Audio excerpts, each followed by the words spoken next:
And now, officially, Agatha Raisin PI. Champagne, everyone, it's launch time. 5, 4, 3, 2, 1. Olivia Witherspoon is dead. The key to the mystery is in that house. Ivy Hall. Unexplained paranormal activity on a grand scale.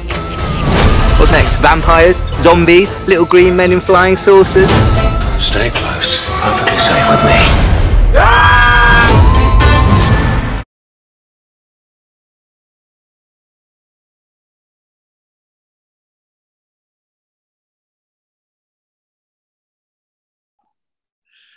Right, hello. Welcome to Meet the Director. I'm Tony Sands. Welcome to the Unrestricted View Horror Film Festival. We've got a great lineup of films, great lineup of directors and talent behind the camera and in front of it. Today, talking about his short film is... Introduce yourself, mister. Richard Rowntree. Hello, Richard Rowntree, director of Misconception this year. Yeah, and you're playing in short film block 6, I think, aren't you? Is it on the Saturday? The one on Halloween, yeah. Yeah, I think it's on a Saturday. I was just looking up. All good fun. Sure. Do you want to tell us a bit about the film, Rich?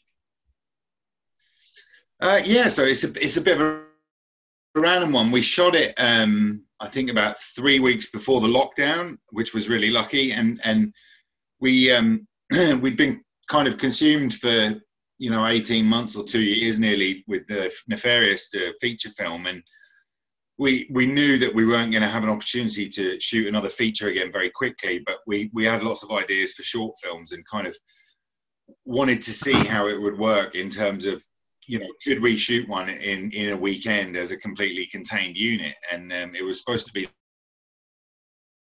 the first of many experiments throughout 2020 for weekends. Spend a bit more time on the post-production and what have you, and kind of polish it up a bit more than we might have done otherwise, and give it a bit more love and attention. So yeah, it's a bit of a random one. It's kind of a super dark comedy. It is. One of the things about you at Ash Mountain is you do vary your output. You never quite get what you're expecting. It's all very, very different. If you look at your features, Dogged to Nefarious, very, very different films. I mean, there's still a signature style there, I think, and a certain feel about it, but they're very, very different in what you get from them. And then the same with the short. Yeah, I mean, I think when you've got a budget and you're doing it's in budget, and you've got an established audience there who know, like, look, these guys made a really awesome slasher movie or something last time. They're going to make another slasher movie. There's kind of a level of output there that makes it maybe worthwhile repeating yourself. But we're kind of wanting to experiment in lots of different subgenres because, I think we all really enjoy watching lots of different subgenres of films, and particularly kind of the slightly more obscure ones, with folk horror and kind of grindhousey type home invasion stuff, and with this one it was kind of inspired by somebody said to me after they'd seen Nefarious at a festival. They were like, I really enjoyed it, but it didn't feel like you now that I've got to know you. Like, you've got this really kind of wicked dark sense of humor, and that kind of didn't come through. And I was like, well, okay, I'll try and do that in the next one then. And it ended up being Misconception. And yeah, we had some fun conversations about how we were going to shoot the end bit. I like it's a very good short film. I'm not just saying that because I know Richard. I've met Richard before, but it is a cracking little short. And I know from having spoken to you, many times before, I know that you always look to shape things up. And one of the things that I really like about all of you at Ash Mountain is that you're never afraid to take on board criticism. You take stuff on board, you take it on, you learn from it. You don't walk away and get all defensive. I suppose I can see where they're coming from. Even if you don't necessarily agree with it, you always understand where someone's coming from, and then you go and try and make a better film or a better short the next time. Exactly. I think that's what everything in life's about, not just kind of filmmaking. If you don't take on board that other people don't like certain things and try and improve yourselves, then there's kind of not a lot of point in going on. There's no point getting defensive about it and what have you. There's such a kind of a vibrant, particularly in the horror world, there's such a vibrant community out there of people who are always willing to give you a little bit of advice here and there and say, I did like this, I didn't like that. And that's actually a really helpful thing because, I think we want to be looking towards making better products at the end of it rather than just rehashing crap. It's still a great thing. I find with, not with everybody, but, you get filmmakers or even actors or actresses who say, no, I can take criticism, I'm fine. And then you get some constructive criticism and their immediate reaction is like, Yeah. Don't get me wrong.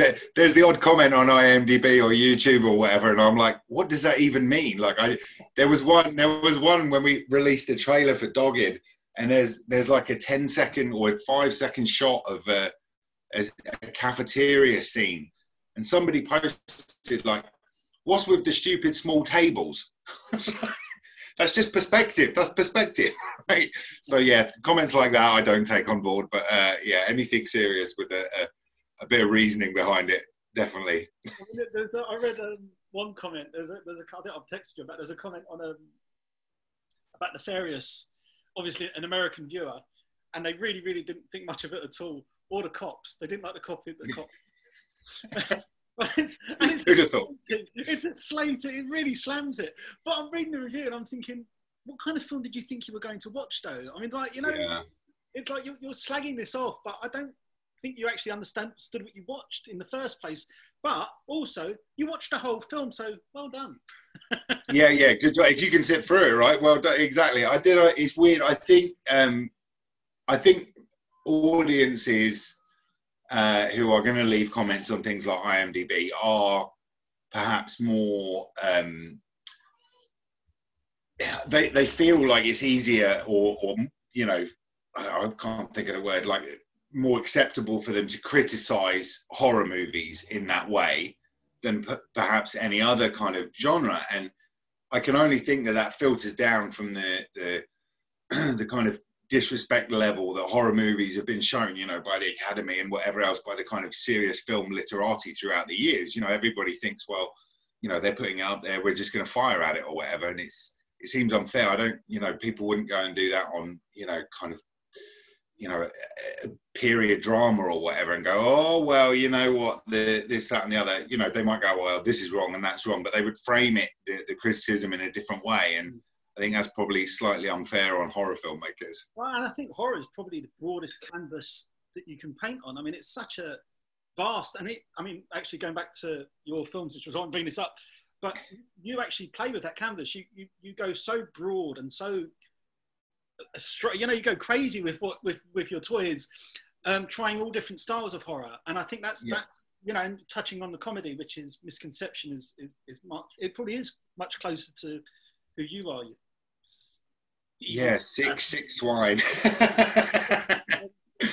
Well, I disagree. I think Nefarious does have some dark humour in there.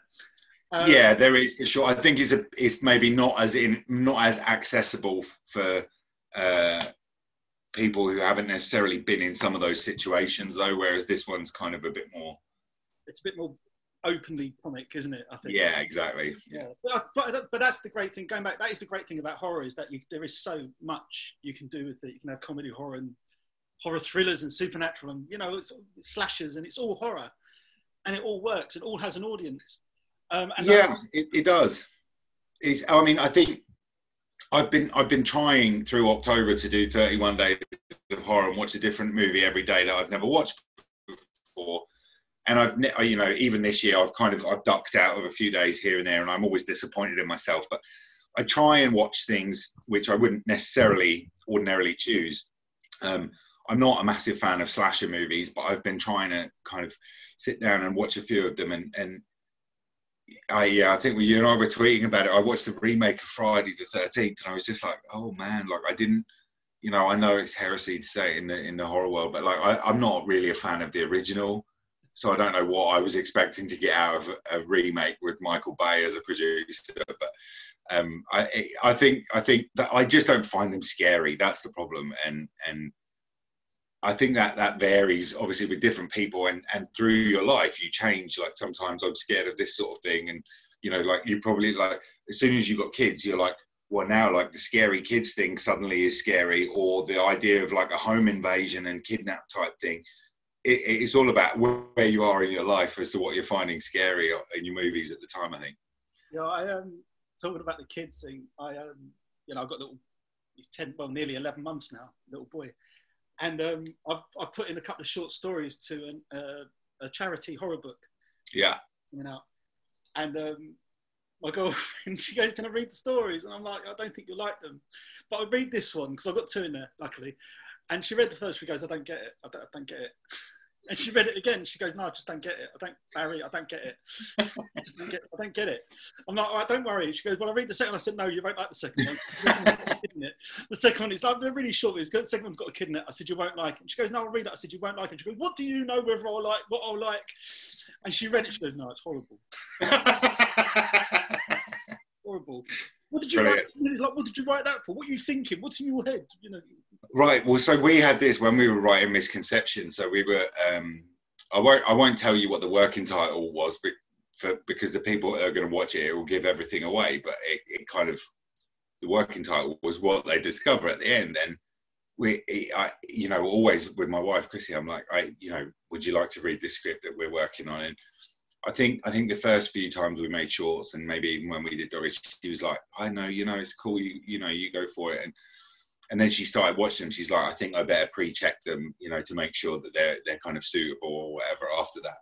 And she, you know, she wasn't a fan of the Nefarious, and you know, because she felt there were bits of it which were a bit too close to home, you know, and what have you. And then she read Misconception, and she was like, honestly, she's like, when you get together with those Ash Mountain guys, she's like, I don't know what you must even be going through your minds to come up with this stuff. It's like, it's horrific.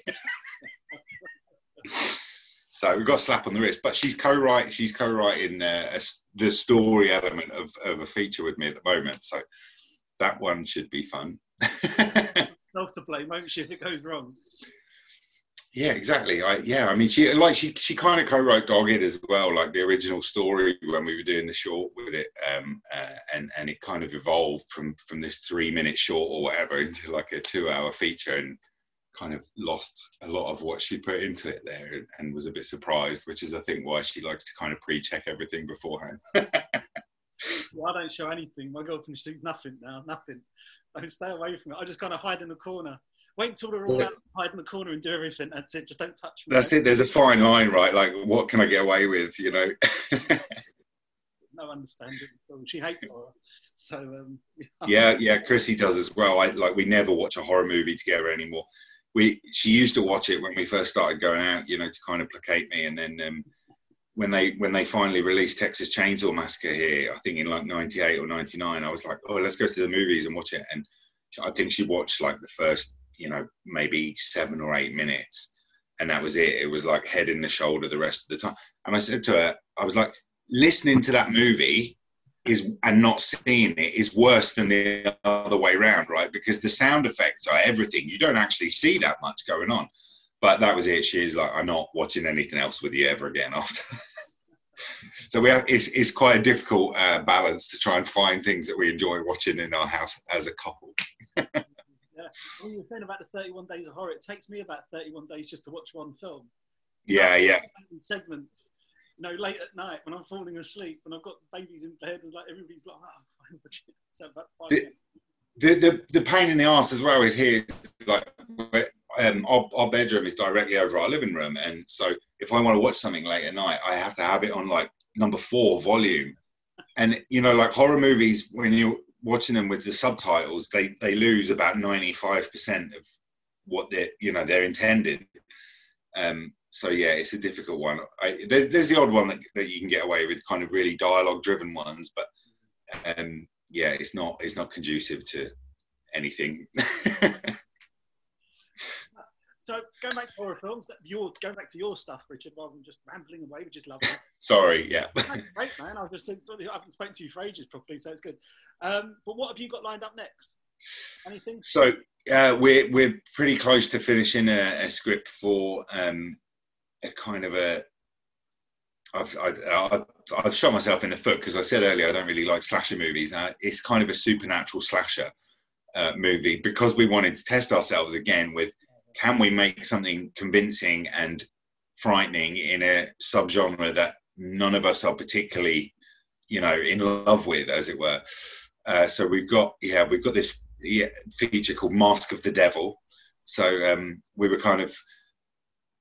we've been hampered, I think, with the features a little bit. Like sometimes people across the pond are like, "What? Can you give us the meaning of what the title is?" Because like we've never heard the word dogged or we've never heard the word nefarious.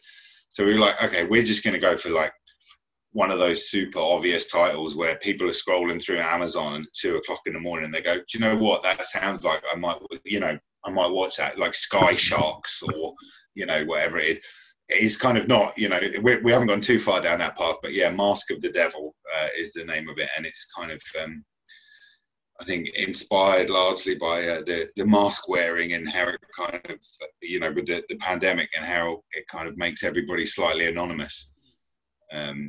So yeah, that's kind of, yeah, the underlying thing behind it. And then, yeah, it's hopefully something that people won't have seen before, the environment that the slasher is in. So we'll see. Hopefully we'll be shooting that early next year if all's well.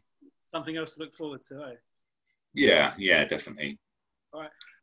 Right, Rich, I won't keep you for much longer. I think thank you very much for joining me for a chat. Thank you for having me. I know the festival crowd will love the film. That's on, I think it is Block 6 on Saturday. Richard Rowntree, look out for Misconception. Take care, mate. Stay well, everybody, and enjoy the festival. Thanks, bye.